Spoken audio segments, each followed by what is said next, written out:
마르지 않는 샘물. 인간의 삶에는 고통이 따르기 마련이다.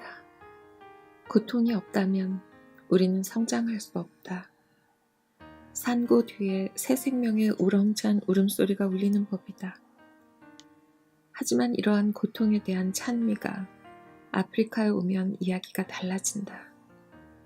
이태석 신부가 처음 보게 된 아프리카의 고통은 성장과 성숙을 위한 단련이 아니라 그 자체에 매몰되고 마는 암담한 현실 그 자체였다.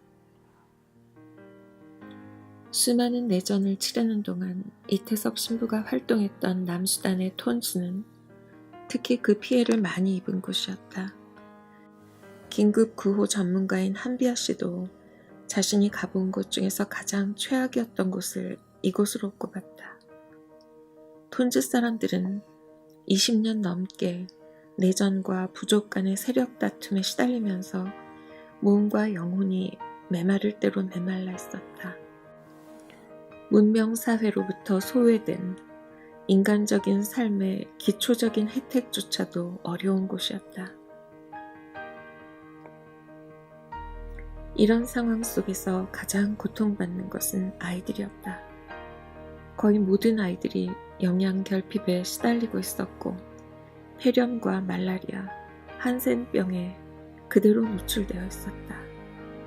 그리고 매년 1에서 3월쯤에는 홍역이 번지는데 한 번 병마가 마을을 휩쓸고 지나가면 40~50명씩 아무런 대책 없이 죽어갔다. 이태석 신부는 백신 한 번 맞아보지 못하고 죽어가는 아이들 때문에 가슴이 찢어지는 아픔을 느꼈다. 백신만 있어도 아이들 생명을 구할 수 있을 텐데. 하지만 백신을 구한다고 해서 해결될 일은 아니었다. 백신은 저온에 보관해야 하기 때문에 냉장고가 반드시 있어야 했다. 그런데 냉장고를 어디서 구한다 해도 전기가 들어오지 않으니 그 역시 무용지물이었다. 해결해야 할 문제가 한두 가지가 아니었다. 그런데 한국에 있는 한 은인의 도움으로 이 모든 문제를 한꺼번에 해결할 수 있는 길이 열렸다. 태양열 발전기를 설치해서 전기를 쓸 수 있게 된 것이다. 지붕에 태양열 발전기를 설치하고 진료소의 전구에 불이 들어오던 날, 이 신부는 눈물이 날 정도로 기뻤다. 냉장고도 구했고 백신도 구했다. 이후로는 홍역 때문에 죽는 아이가 한 명도 발생하지 않았다. 한 은인의 관심이 매년 홍역으로 죽어갈 수많은 아이들을 살린 것이다. 그런데 이번에는 콜레라가 마을을 휩쓸고 지나갔다. 처음에는 서너 명에 불과했지만 나날이 그 숫자가 늘어나서 일주일 만에 병원 마당이 100명이 넘는 환자들로 가득 찼다. 이때를 회상하며 이태석 신부는 미국에서 가진 강연에서 초를 다투는 시간과의 전쟁이라고 표현했다. 한 사람의 의사만 더 있어도, 아니 한 명의 간호사만 더 있어도 소원이 없을 것 같았다. 순간 아이디어가 떠올랐다. 고등학생 6명을 불렀다.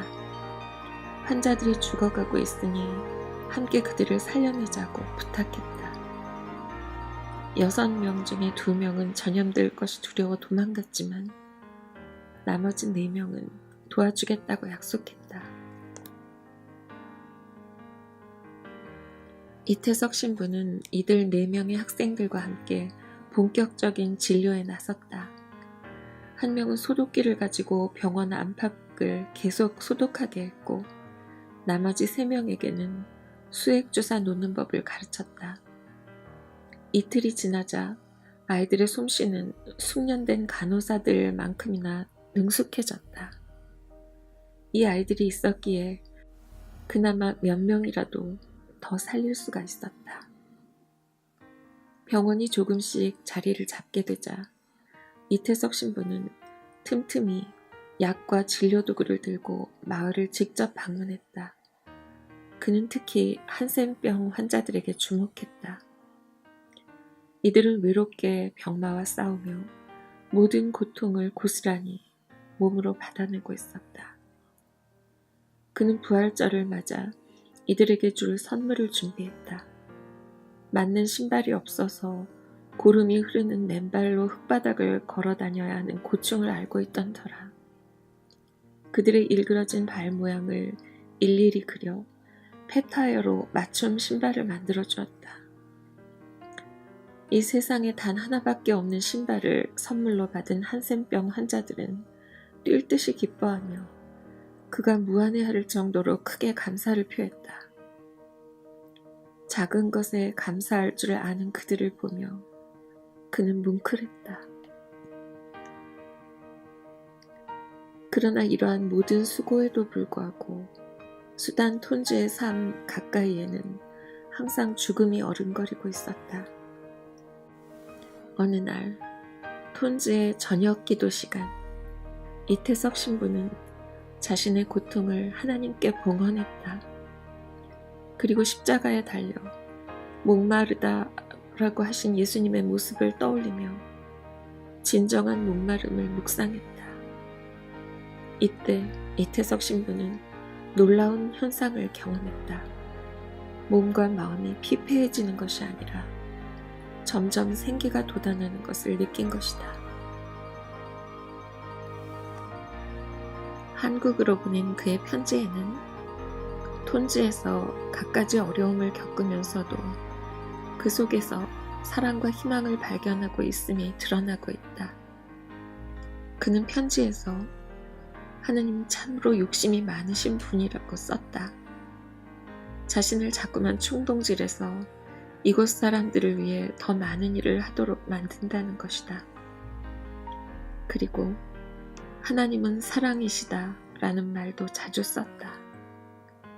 톤즈의 사람들이 인간으로서 받을 수 있는 가장 큰 고통에 시달리고 있는 것을 목격하면서도 그는 그들의 머리 위에 내린 하나님의 사랑을 발견하고 거기에 매달렸던 것이다. 편지의 끝머리에는 늘 이런 글을 적었다.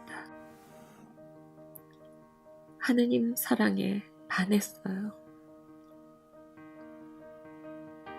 나는 당신을 만나기 전부터 사랑했습니다. 중에서 우광호 지음 여백